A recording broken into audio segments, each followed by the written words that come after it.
I recognized the woman sitting in the leasing office before she even turned around. She used to sit across from me at my dinner table. She was wearing a pale pink pantsuit, the kind young women think makes them look powerful. I suppose it worked on some people.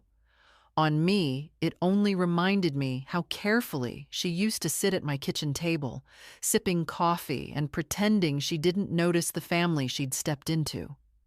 Samantha, now 30-something, with a pearl earring catching the light. My ex-husband's new wife. She glanced up when the office assistant said, "Mrs. McKinnon?" And for the briefest second, her smile faltered. Only for a heartbeat. Then she was all charm again, brushing imaginary lint from her sleeve and standing to greet me as if we were two polite women who'd never had a history. "I didn't know you were looking at this unit," she said lightly, like we were at a bake sale and both reached for the same pie. I looked at her, then at the leasing agent, a young man in his 20s who looked more nervous than he should have. "I have an appointment for the 2-bedroom on the 3rd floor, the one with the balcony." Samantha's smile widened. "Oh, that one. Gerald just signed for it yesterday. It's already off the market." For a moment I said nothing, just stood there, my purse hanging at my side, still zipped, my appointment confirmation still in my phone. I could feel my heartbeat in my fingertips, in the corners of my mouth. But I smiled, softly, the way you do when someone brings a knife to a handshake. "I see," I said. Then, to the leasing agent, "Is that true?" He cleared his throat, flipping nervously through a folder. Yes, ma'am. It looks like, yes. Mr. McKinnon signed yesterday morning. We tried to call. Maybe it didn't go through." "It didn't," I said. My voice was calm. That always scares people more. "And that man is my ex-husband. Did he mention that part?" Samantha gave a light laugh. "Lorraine, honestly, let's not make this awkward." She always used my name like it belonged in her mouth, like she had a right to it. I turned to leave without another word. But as I reached the door, she said, "If you're still looking for a place, Gerald might be open to helping. He didn't realize you were interested in this one." I turned back, slowly. "Tell Gerald I'm not in the habit of taking hand-me-downs." The drive home felt longer than it was. My little bungalow sat quietly at the end of Walnut Street, a low roof and peeling paint, with the kind of quiet no one respects until it's gone. I parked in the same spot I had for 27 years and sat there for a while, keys still in the ignition. I thought about the last 2 years, about the divorce that wasn't so much ugly as it was invisible. Gerald had simply drifted.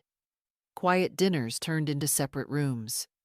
The man I married at 28 was now in a tailored life with a woman half my age and an appetite for designer lamps and gym memberships. I stepped inside. The house was too clean, not from care, but from habit. I kept it like a museum, like I was afraid to touch anything that might break the last few years into pieces I couldn't glue back together. The worst part? I hadn't even told anyone about the move. I wanted it to be mine. Just mine. A little 2-bedroom with sunlight in the morning and no memories in the closets. My son knew nothing. He hadn't called in weeks anyway. And why would he? He had a new family now, too. Gerald and Samantha had made sure of that. The kettle on the stove was still warm from this morning. I poured myself a cup of weak tea, sat at the table, and stared at the closed blinds. She looked so comfortable in that office, so certain, as if taking my apartment was just another casual step forward. I'd like to say I wasn't angry, that it didn't matter, that I'd grown beyond petty emotions. But the truth is, I was angry. Not at her. Not even at Gerald. At myself. for thinking I could start something new without someone trying to take it. But that would be the last time anyone took something from me without asking. Not again. Not anymore. I didn't sleep that night. Not because I was crying or pacing or indulging in melodrama. No, I just sat. In my robe, with a cup of now cold tea, watching the shadows change on the living room walls. Grief doesn't always knock loudly. Sometimes it just sits beside you like an old acquaintance, reminding you that you were never really alone, just forgotten. By morning, I had made a list. I do that when things start to feel slippery. The kind of list that doesn't go on a fridge but lives in your chest. Item 1, call the bank. Item 2, find a lawyer. A good one. Not polite, not affordable. A smart one. Item 3, pull the deed. Reread everything. Check every signature. The sun hadn't even climbed over the maple tree in my front yard when I was on the phone with the bank. I asked to speak with a manager, not because I like titles, but because the first voice that answered sounded young and unbothered. I've learned over the years that when you're a 64-year-old woman asking about financial documents, you'll be treated like a toddler unless you sound like you have a courtroom behind you. The manager, to his credit, was efficient. Yes, Mrs. McKinnon, you're still listed as the primary on the Maple Street property, sole ownership. Any recent activity on the account tied to it? A pause. Clicks of a keyboard. Only a few inquiries, nothing authorized, no transfers. What kind of inquiries? Real estate valuation requests, a couple soft credit pulls from a property group. Do you want me to email the details? Yes, I said, and flagged the account. No permissions without written consent from me. No exceptions. Understood. I hung up, folded the phone in my lap, and stared at the framed photo of my parents on the mantel. My mother used to say, "A woman who owns land owns silence, because no one talks over the one holding the paper." I never understood that fully until now. By 10 a.m., I was seated across from a woman named Ruth Hayward, an attorney recommended by a friend from church. Ruth wore glasses on a chain and spoke with the clipped certainty of someone who didn't tolerate flattery or excuses. I liked her immediately. "Tell me everything," she said, not even offering a polite smile. I did. From the leasing office to Samantha's remark about Gerald helping me find a place. I told her about the sudden interest in a unit I'd only mentioned to the leasing office 2 days prior. Ruth took notes with a black fountain pen, nodding occasionally but never interrupting. "Your ex-husband wouldn't be the first to try something cute with property," she said finally. "You're sure he doesn't have access to your accounts?" "He shouldn't, but I trusted him longer than I should have, and that makes me unsure." She tapped her pen. "We'll run a full check. Titles, transfer history, liens. If anything changed hands, even paperwork you were tricked into signing, we'll find it." I exhaled slowly. "Thank you." "Lorraine," she said, looking up at me with a directness I hadn't seen in years, "you're not the first woman I've met who thought dignity meant staying quiet. You're just one of the rare ones who came in before it was too late." I went home and found the old fireproof box in my hall closet, the one Gerald always joked about, called it my doomsday drawer. Ironic. Inside were documents dating back 25 years, the house purchase, insurance papers, tax returns, even the first checks I wrote from our joint account after he left. Some of them still had my handwriting, slanted and patient. I used to think those pages were about survival. Now I saw them as evidence. I spread them out on the dining table and made another list. I wasn't going anywhere. Not yet. I'd built a home, raised a son, paid my taxes, smiled when I wasn't happy, listened when no one asked how I felt, and cooked meals for people who never cleaned the table. And now, they thought they could erase me from the page? Let them try. There are moments in a woman's life when the world tilts, not with drama, not with spectacle, but with a quiet finality, like a door that shuts without slamming. That's how it felt, sitting at my own dining table, surrounded by 25 years of documents and receipts, and realizing I had spent a lifetime treating my life as something temporary. Not anymore. I made copies, the kind that go into thick manila folders and fireproof envelopes. Originals stayed home. The rest I packed into a tote bag with a broken zipper. The one Gerald once said made me look disorganized. That alone made me want to carry it. I had one more stop before meeting Ruth again. The assessor's office was down on Main, sandwiched between a pet grooming place and a shuttered antique shop. The woman behind the counter had large glasses and a nameplate that read, Tanya. I need to pull the full history of the Maple Street property, I said. Every reassessment, valuation, tax lien, owner inquiry, the full chain. Tanya looked up, eyes narrowing just slightly. Are you the owner? Yes, I said, handing over my ID, and the only one who ever paid a cent on it. She didn't ask more, just typed. Then printed out 11 pages of fine print, stapled at the corner. I thanked her, folded it carefully, and walked out into the October wind, feeling something I hadn't in years. Weight. The kind of weight that comes with knowing things. Ruth skimmed the documents with quick, efficient eyes. Smart to get this now, she murmured. Someone's been poking around. She pointed to a valuation request from 3 months ago, submitted under a holding company name I didn't recognize, but the address matched Gerald's business registration. Trying to gauge the worth, she said. Likely prepping to make you an offer.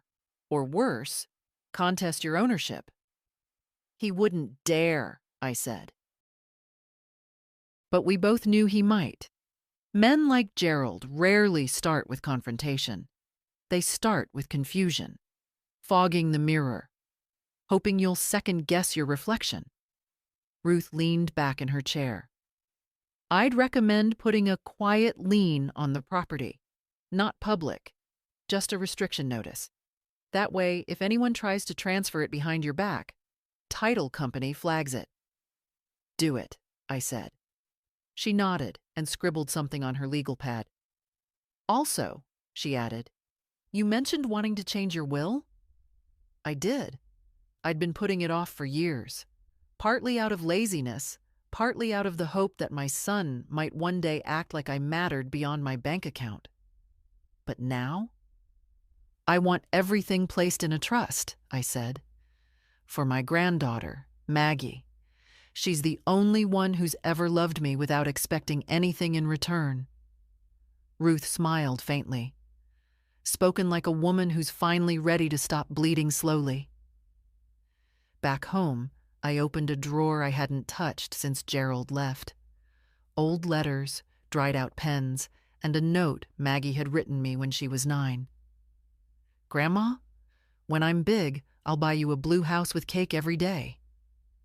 I sat with that note in my hand for a long time. She was 21 now, in college, working part-time in a bookstore, and still remembered my birthday, even when her father forgot. That night, I cooked dinner for one. I set the table, lit a candle, and poured a glass of wine I'd been saving for an occasion. This felt like one. Not because I'd won anything, but because I'd finally started playing. They wanted me quiet, gone, neatly shuffled off into a smaller life, a smaller room, a smaller presence. I took a bite of roasted chicken and smiled. Let them wonder what I'm planning. My son called the next morning, I stared at the screen a moment too long before answering. "Ethan," I said, steady, almost cheerful. "Mom," he said, his voice thin. "Hi, I was just checking in." He never checked in. Ethan wasn't cruel, just distant, too busy, too managed. He called on holidays and when paperwork needed a signature. This call wasn't accidental. "What's wrong?" I asked. A pause. "I heard you were at the leasing office yesterday. So that's where we're starting." I was. Had an appointment.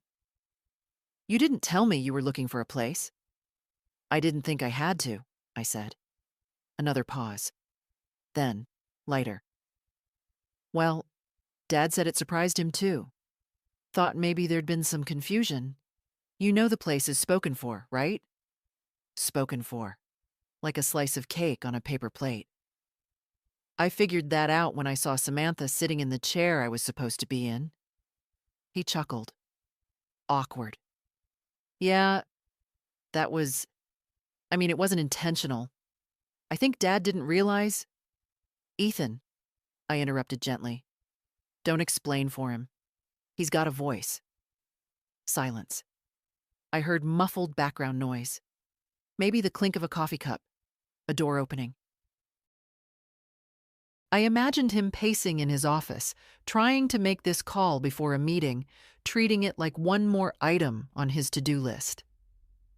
"Are you okay?" he asked finally. It sounded like an afterthought, like someone asking a stranger on a plane if they want the window closed. "I'm fine," I said. He hesitated. "Dad says he could help you find another place, if you want. He knows a guy." I laughed. It surprised both of us. "No, thank you," I said. "Tell him I'm not looking for his charity or his pity." "That's not what this is," he said, but his voice didn't have much conviction. "Isn't it?" He sighed. "You've always been independent, Mom. It's not a bad thing." "Independent," I repeated. "You make it sound like a character flaw." "No," he said quickly. Just, Dad and I both want to make sure you're taken care of." There it was. Taken care of. "Ethan," I said quietly, "I've been taking care of myself for over 40 years. Paid off 2 mortgages, ran a business, buried my parents and my marriage, and never once asked you or your father to lift a finger. Now he buys up the place I want to live and sends his wife to sit in my seat. That's not concern. That's control." The silence this time was heavier. "Mom," he said finally, "I didn't know. I swear." I believed him. I just didn't care. "Anyway," he continued, "Maggie mentioned she wants to come visit next week. Said you two had a date for lunch?" "We do." "She thinks the world of you, you know."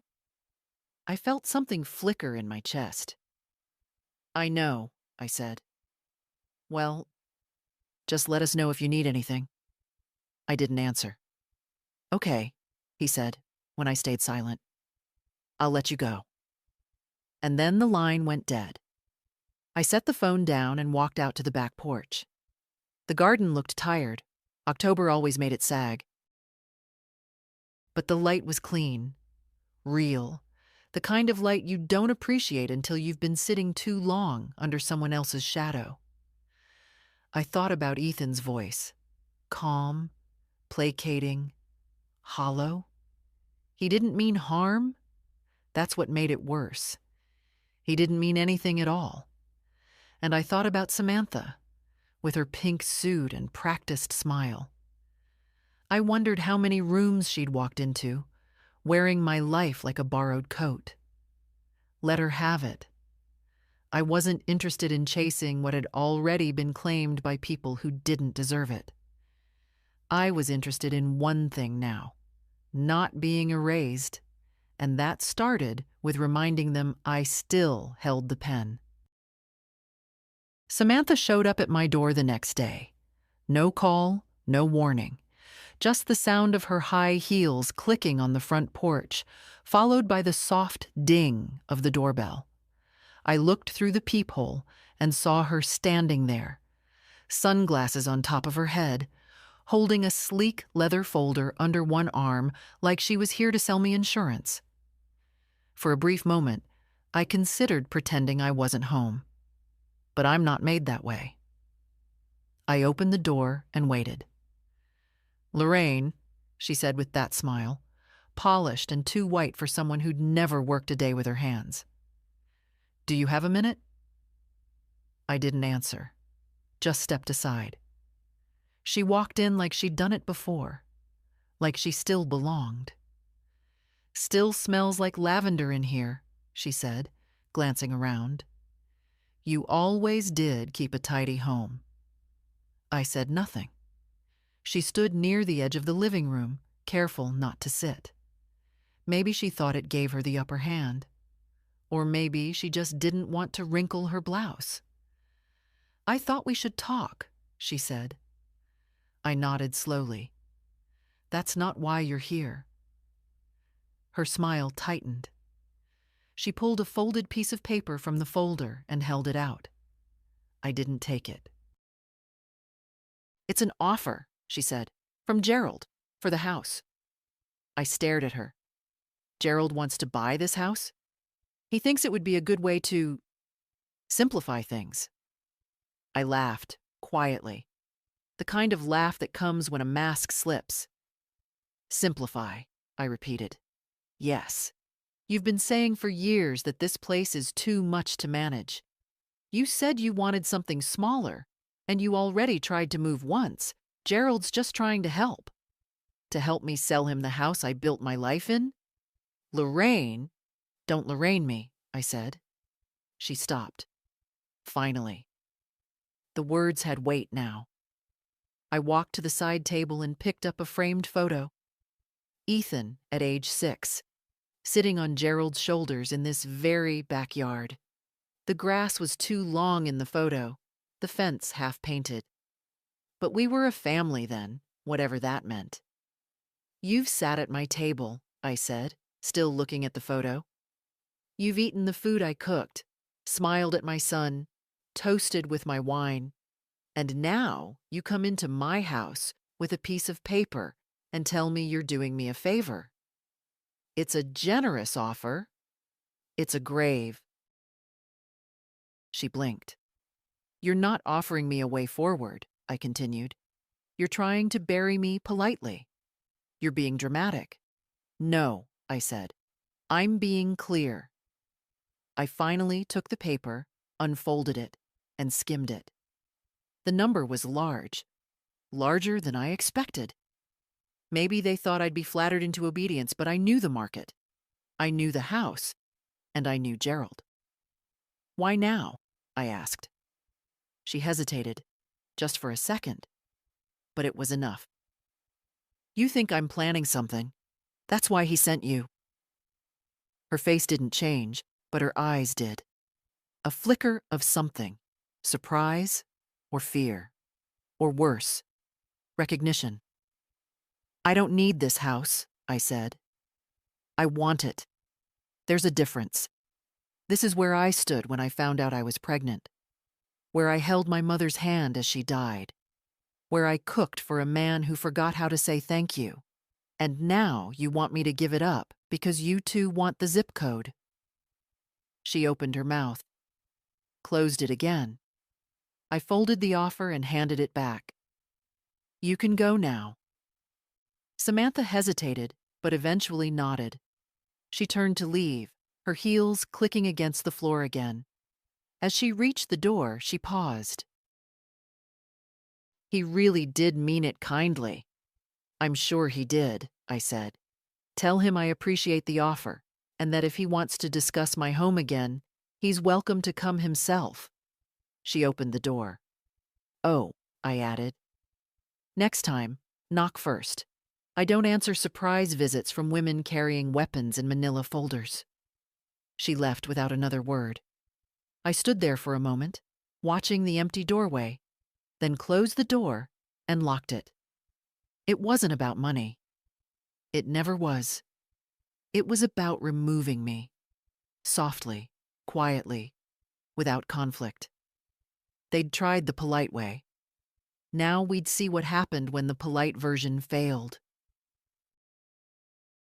That evening, I brought the offer letter to Ruth. She read it twice.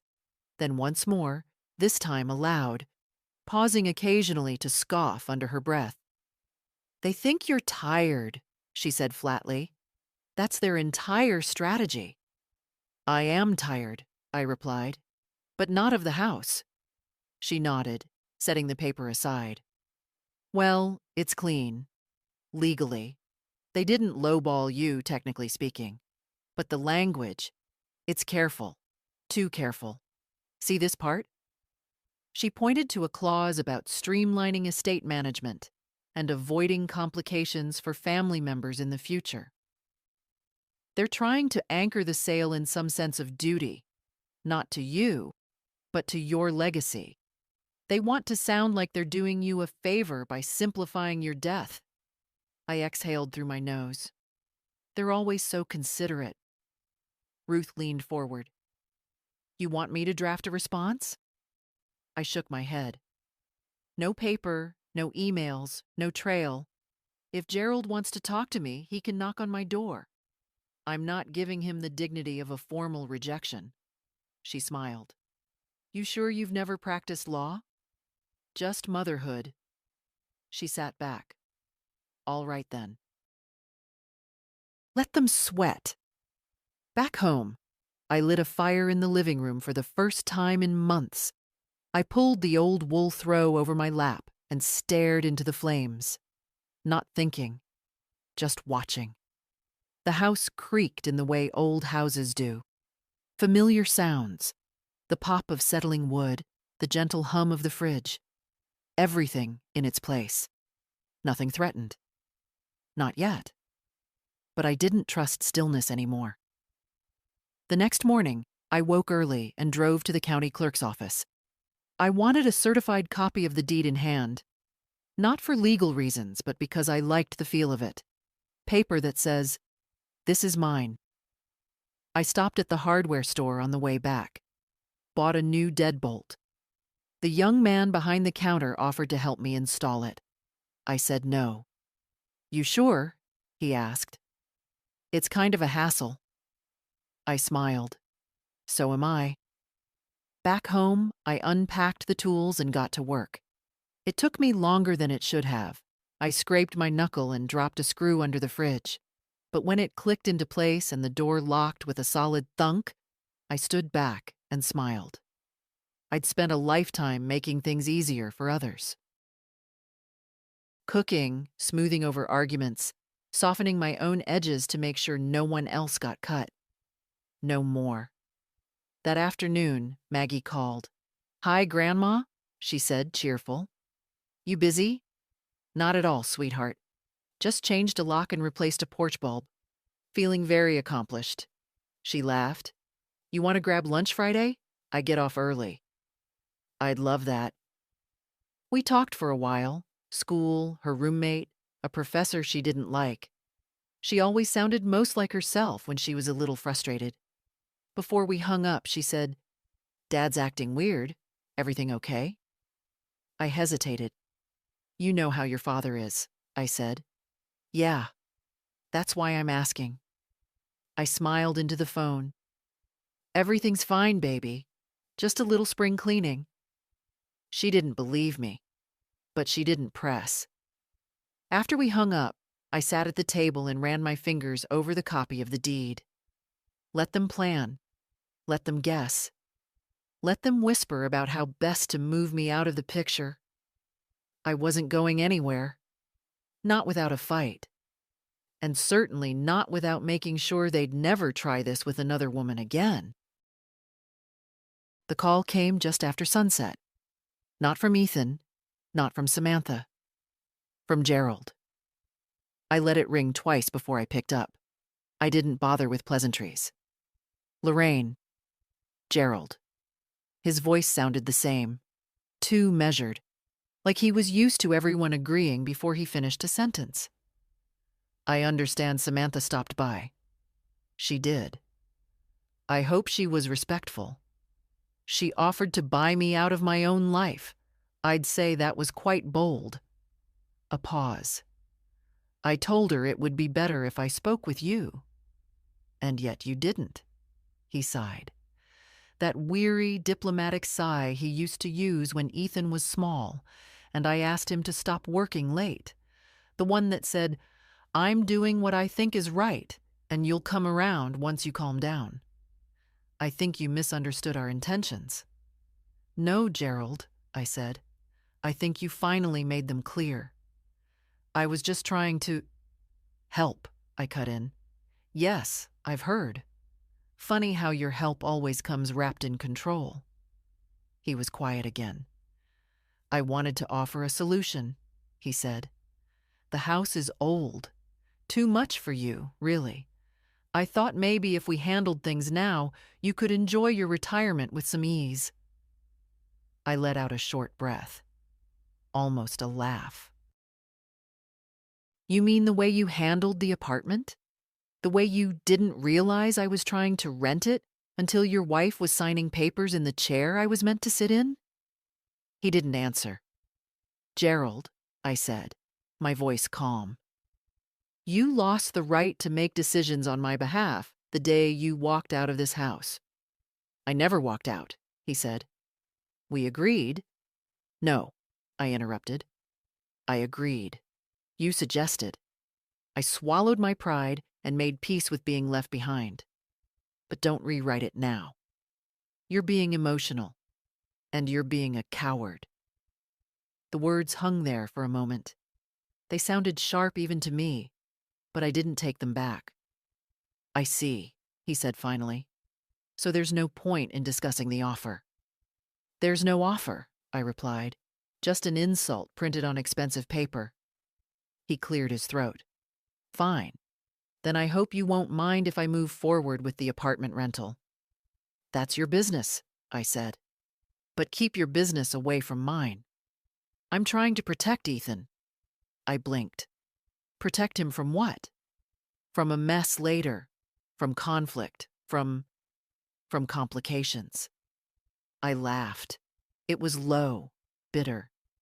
You mean from me? He didn't deny it. I'm not a threat to Ethan, I said quietly. I'm a threat to your comfort.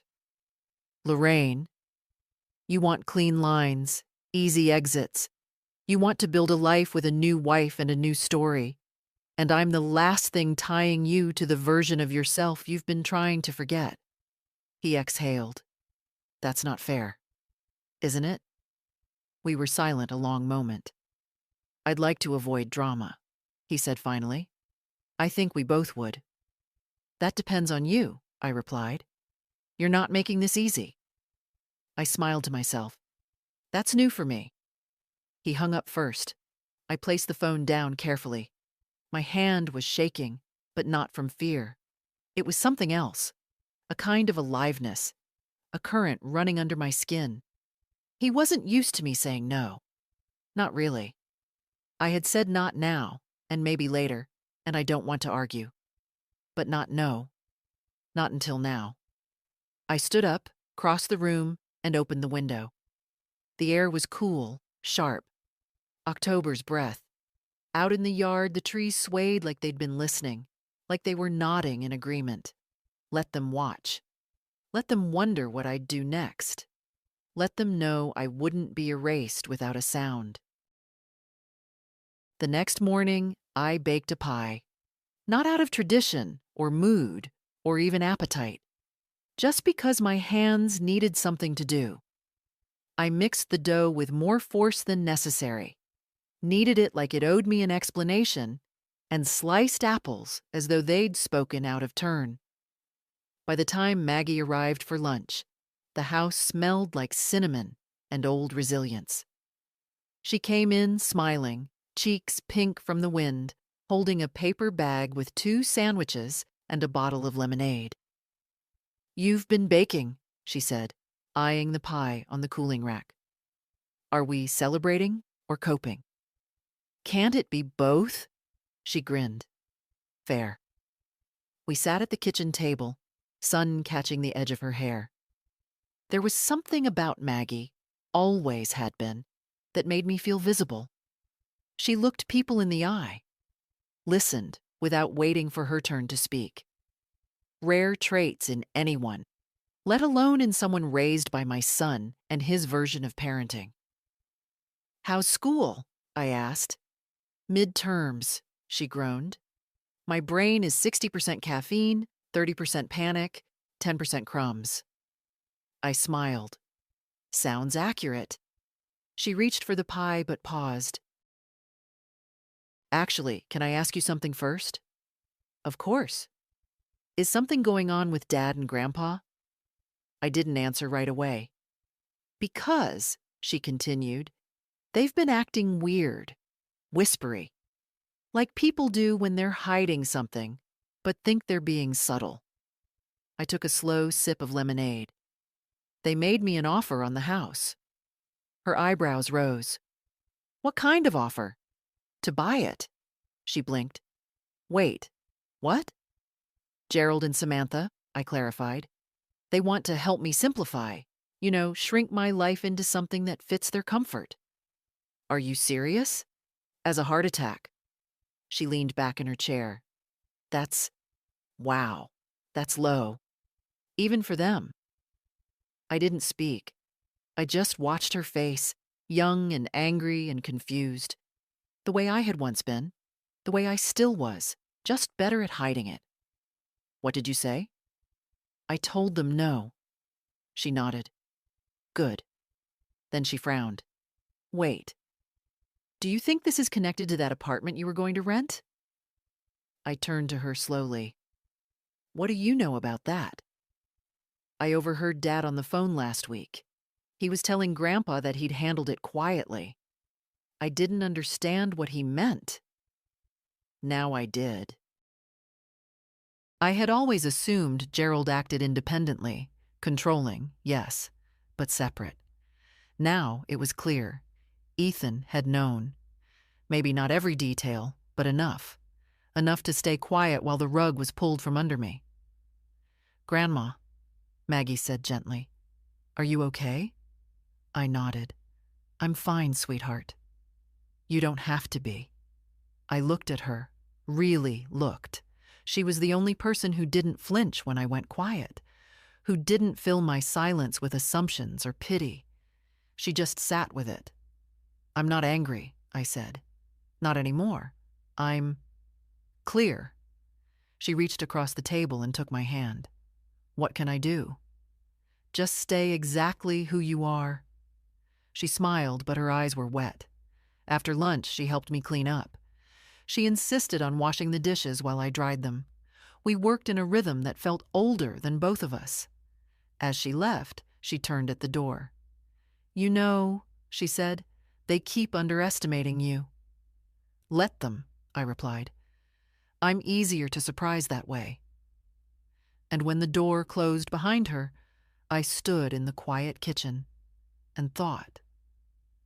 Not about Gerald or Samantha or Ethan, but about what came next. I had more than enough time to plan. And for once, I had no interest in giving them a warning. Gerald showed up 3 days later. No warning, no call. Just like Samantha. Only this time, it was a Sunday afternoon, and I was in the garden, pruning the hydrangeas. I saw his car pull up. Still the same navy sedan he bought when we were married, just now washed by someone else. He got out slowly, as if he wasn't sure he'd be welcome. Good. He wasn't. I didn't move, just wiped my hands on my gardening apron and waited. "Lorraine," he said. I stood up. "You're early. I usually expect my uninvited guests on Thursdays." He had the decency to look sheepish. "Can we talk?" "You're already here." He hesitated, then followed me up the porch steps. I didn't ask him in. Let him feel the weight of the threshold. "I know the last conversation didn't go the way either of us wanted," he said. "It went exactly the way I wanted," I replied. He ran a hand through his graying hair. I thought maybe we could revisit the offer. You thought wrong. Lorraine, I held up a hand. Stop. You're not here to reason. You're here to negotiate, and I'm not interested. He looked out toward the yard, toward the tree we planted when Ethan was born. His voice softened.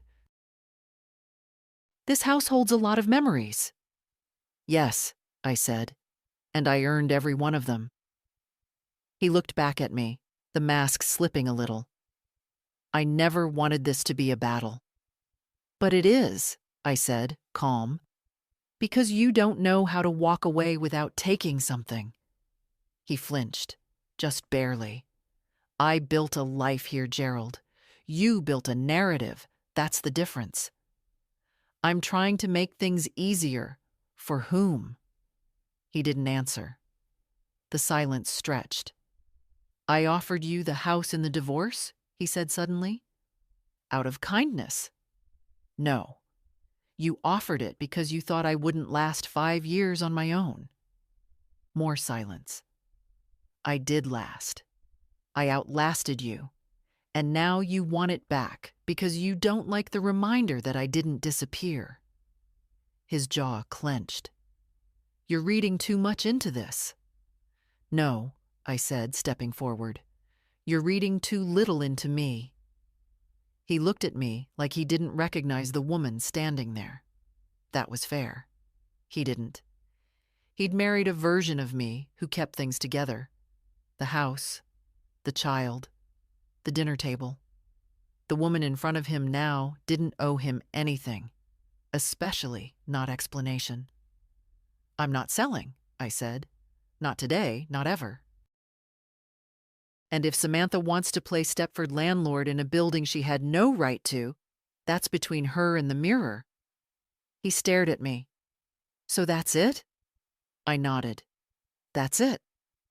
You're really going to fight me on this. I'm not fighting you, I said, turning to open the screen door. I'm just not surrendering. He stepped back, off the porch. Don't let this divide the family, Lorraine. I looked at him one last time. What family? Then I went inside and shut the door. Not hard, just final. From the window, I watched him stand in the yard for a few seconds longer, like he still thought he could rewrite this moment. Then he got in his car and drove away. I sat down at the kitchen table, my hands still smelling faintly of soil. There had been a time I would have cried after something like that. Now I poured myself a glass of water, drank it slowly, and made a list of everything still in my name. Because sometimes the most powerful thing a woman can do, especially when they want her gone, is stay right where she is. I didn't hear from Ethan for 5 days. And then, just as I was settling into the kind of quiet that doesn't itch, he called. Mom, he said, voice rushed. Hey, do you have a few minutes? He only called me Mom when he wanted something. The rest of the time I was Ma, or just a text bubble left unread. I'm listening, I said. He exhaled, like that was the hard part. I wanted to talk about Dad, and everything. I didn't speak. I know things have been tense, he went on. And I didn't know about the apartment stuff at first, I swear. That was Dad and Samantha. I only found out after. I still didn't speak. I should have said something. I just didn't know what to do. That's usually when people choose silence, I said. It's easier than choosing a side. He was quiet for a second. I didn't want to be in the middle. You were never in the middle, Ethan. You just stood on the side and waited for the dust to settle. Mom, I'm not angry, I said, and I wasn't. Not in the heat and fire way. It was something colder now. Cleaner. I just don't understand why you're making this so hard, he said. I blinked. Hard? It's just a house. You said before that it was too much to keep up with. You wanted to downsize. and now I want to keep it. But Dad's trying to help. No, Ethan, I said, voice calm. Your father is trying to erase the parts of his past that don't fit his new story. I happen to be one of those parts. He didn't argue. I have every right to stay here. I'm not in debt. I'm not struggling. I don't owe either of you anything. I didn't say you did, but you act like I do, I snapped. You call when something doesn't go your way. You don't check on me. You don't ask what I need. And now, when your father's plans fall apart, I'm suddenly important again. I could hear him breathing, steady and shallow. I'm tired, Ethan, I said. But not of the house. I'm tired of being treated like a burden wearing lipstick. He was quiet for a long time. Then, I didn't know you felt that way. You didn't want to know. A pause. What do you want me to do? I laughed, short and humorless. You still think there's a solution to manage. There isn't. I want to fix this, he said. Then start by looking at your wife and your father and asking why they're so threatened by a woman who waters her own garden. I hung up after that. Not because I was angry, because I was done. Later that day, Ruth called. The liens filed, she said. Quiet, but solid. They can't move anything without your signature. Good, I said. What's next? Trust paperwork's in progress. Deed review complete. I'd recommend we finish your updated will this week. I agree. You're steady, she said. That makes them nervous. Good. That evening, I sat by the window with a cup of tea and reread the old letter my mother once sent me. A birthday card, years ago, with one sentence underlined 3 times. Never let them confuse your silence for weakness. I tucked the card back into its envelope and smiled. Let Gerald plan. Let Ethan stall. Let Samantha tighten her grip. They didn't know the half of what I'd prepared, and they never would, until it was too late. Maggie showed up unannounced the next afternoon. She knocked, then let herself in like she always used to when she was younger. Back when she came over after school, tossing her backpack by the stairs and asking what smelled good. Grandma, she called from the hall. You home? I'm in the kitchen, I said. She came in holding a brown paper bag, cheeks red from the cold, hair pulled into a loose braid. Olive bread, she said. From that little place on Ash Street you like. You didn't have to— I know, she interrupted, setting the bag down. That's why I did. I smiled, tired around the edges. Tea? Always. We moved around each other in that old dance. Kettle on, mugs out, sugar for her, honey for me. She sat down at the table, tucking her legs under herself the way she did when she was a teenager. They're getting desperate, she said, no preamble. I raised an eyebrow. Dad and Grandpa. Something's shifted. I can feel it. Samantha's been texting me, which she never does unless she wants something. And Dad keeps calling just to check in, like he's hoping I'll accidentally mention something useful. Have you? No, she said. But I've hinted that you're meeting with a lawyer. I thought it might rattle them. I looked at her, really looked. She didn't flinch. You're not responsible for managing them, I said gently. I know, she replied. But I'm tired of watching them pretend they're doing this for your sake. I sipped my tea. They've been rewriting the story for years. This is just the last chapter they thought they could control. She nodded slowly. I've been thinking, she said, about what happens after all this, when the trust is finalized, when the house is safe. What about it?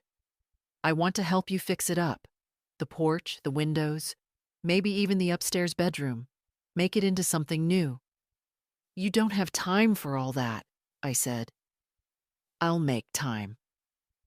She looked at me then with a quiet urgency, like she wasn't just offering to repaint a wall, but to rebuild something between us.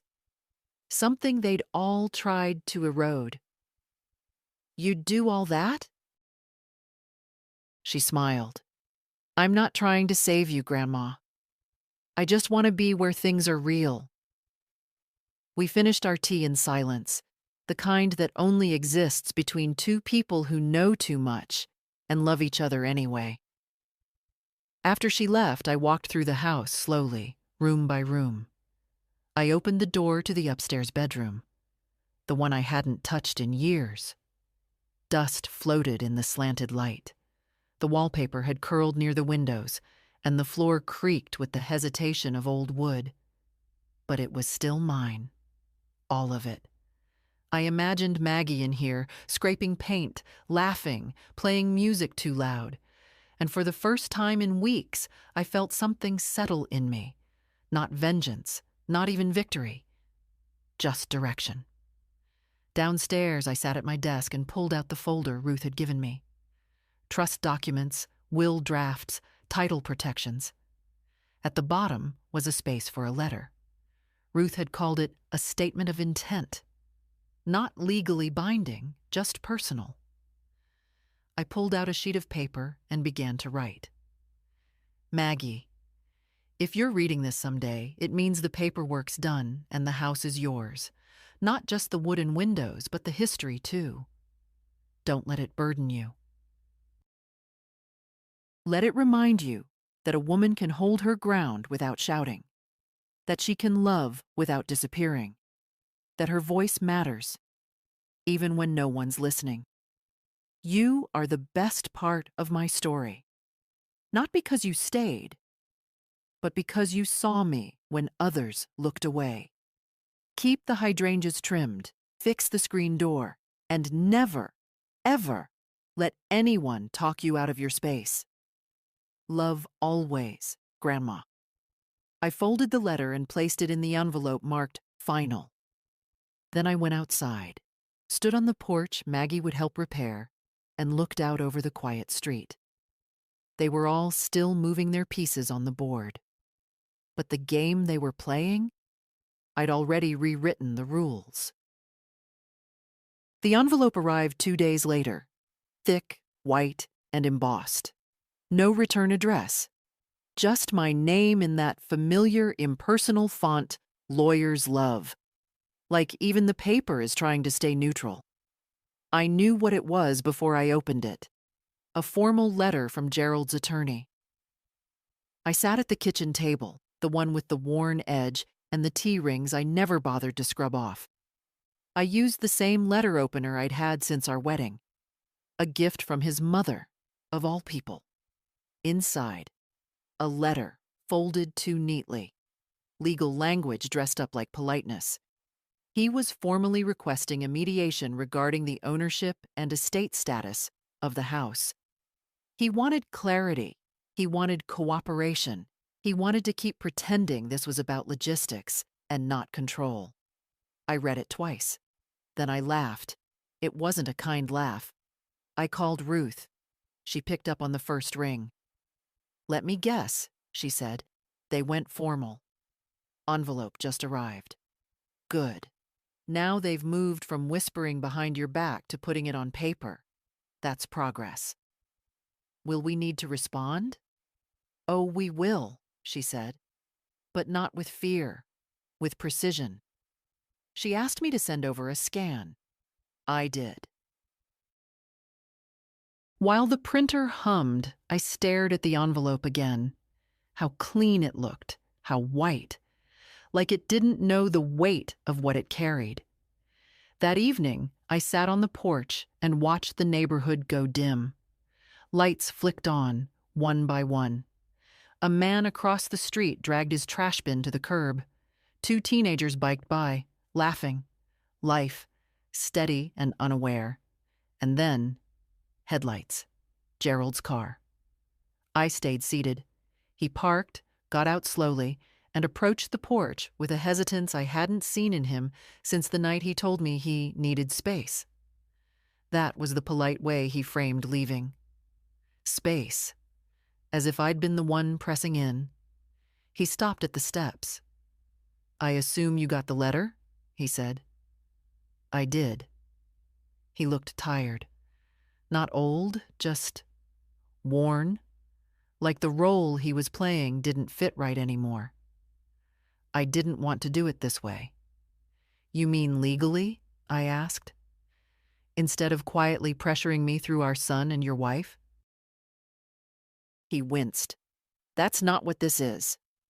"No," I said. "This is what happens when you run out of soft threats." He ran a hand through his hair. "We could settle this peacefully."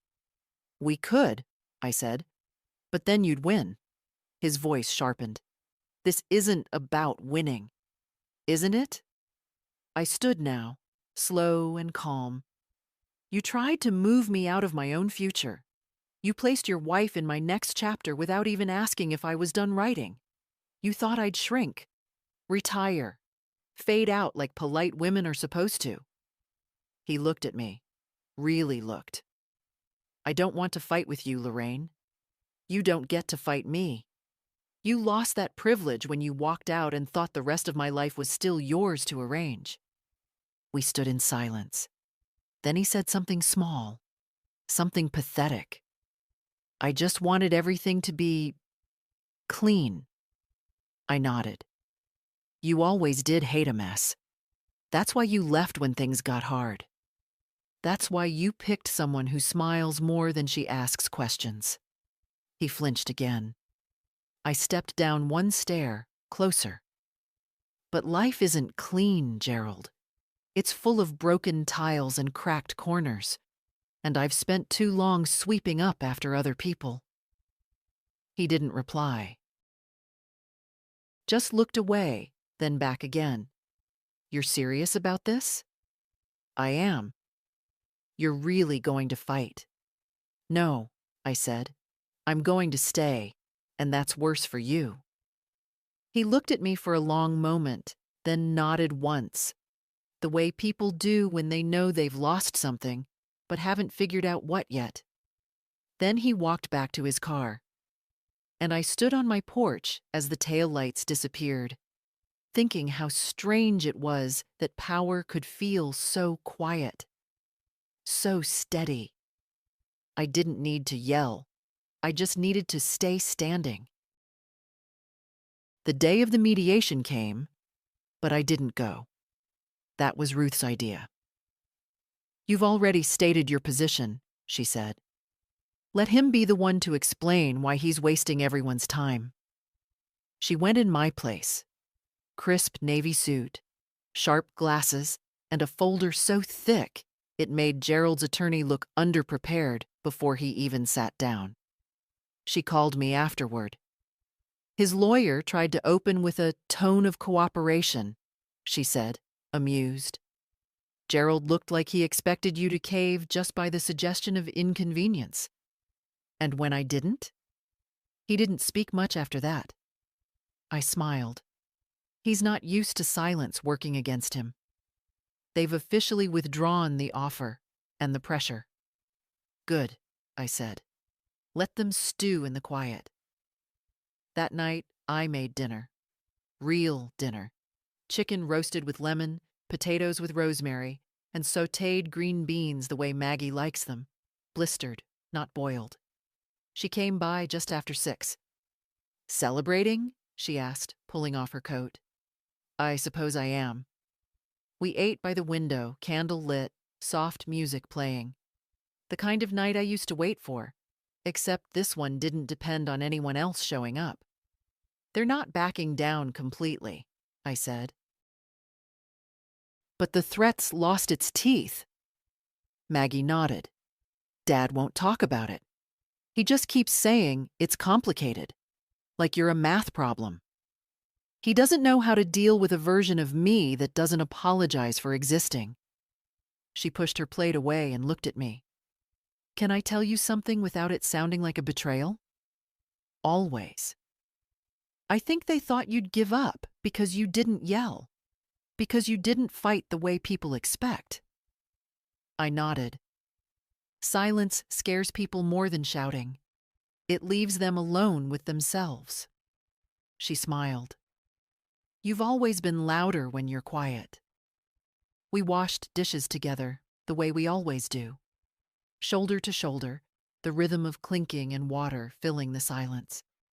Then, as she dried her hands, she asked, "Do you ever wish things had turned out different?"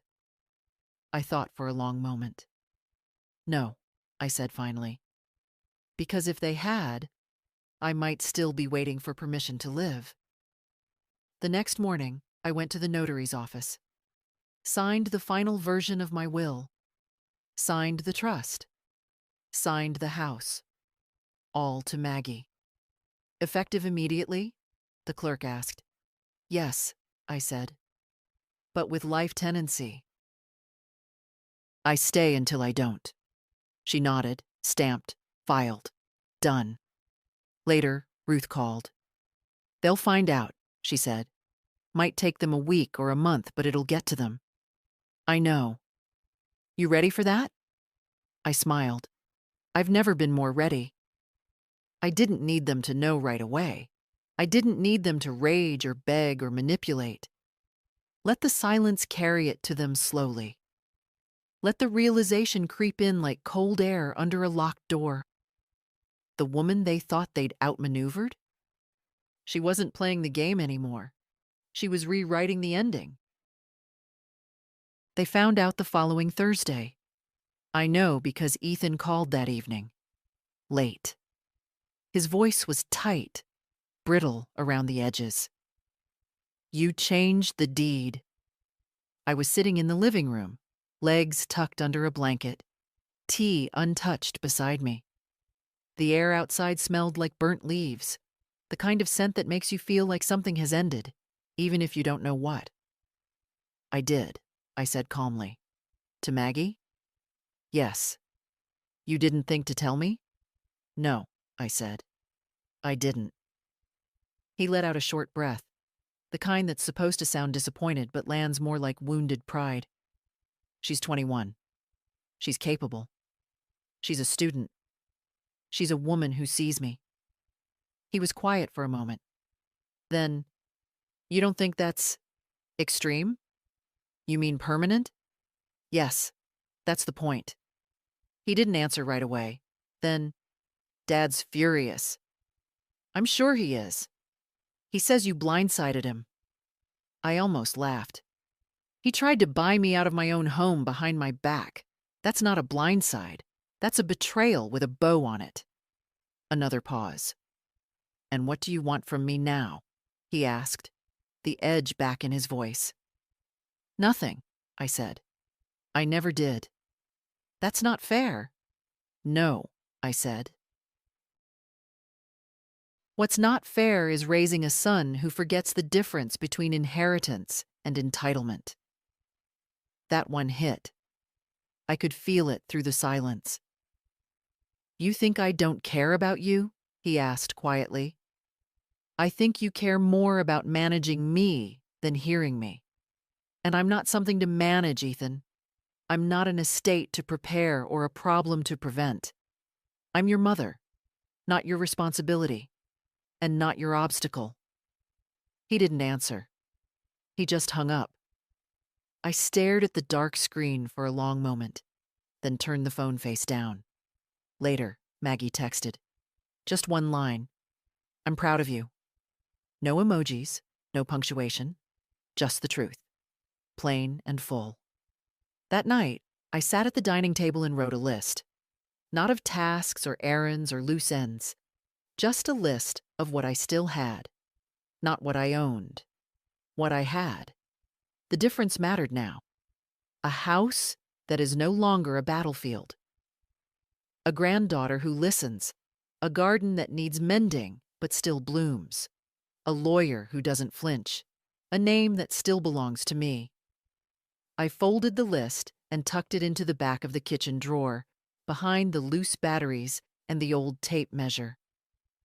I didn't need anyone to find it. I just needed to write it. The next morning, I opened the windows, let in the cold air.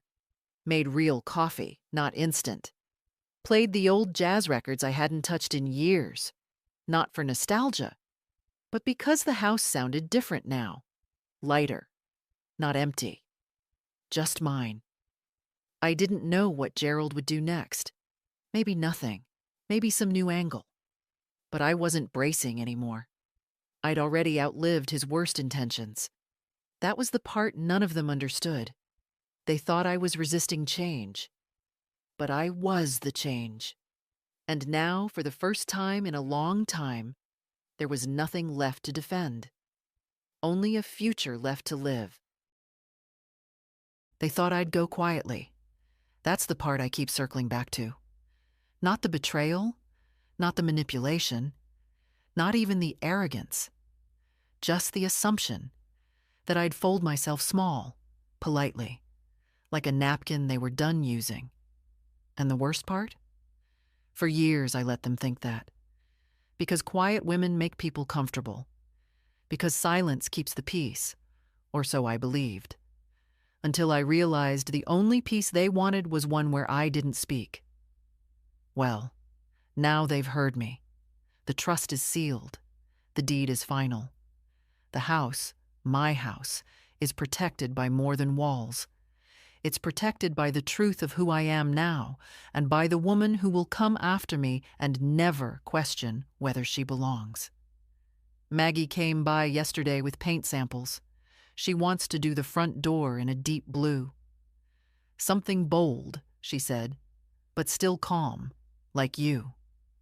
We scraped old wood in the sun, our sleeves rolled up, our hands stained with primer. I showed her how to tape a clean line, how to keep the brush wet. She told me about a paper she's writing, something about intergenerational silence. I didn't say anything, just kept brushing paint into the grooves. She doesn't know it yet, but she's painting more than a door. She's reclaiming an entrance. Later, she read aloud the letter I'd written her, the one tucked into the trust paperwork. She cried. I didn't. I've cried enough in this house for both of us. I'm not angry anymore. I'm not waiting anymore. I'm not wondering if they'll ever understand why I stayed. Some things don't need to be understood to be true.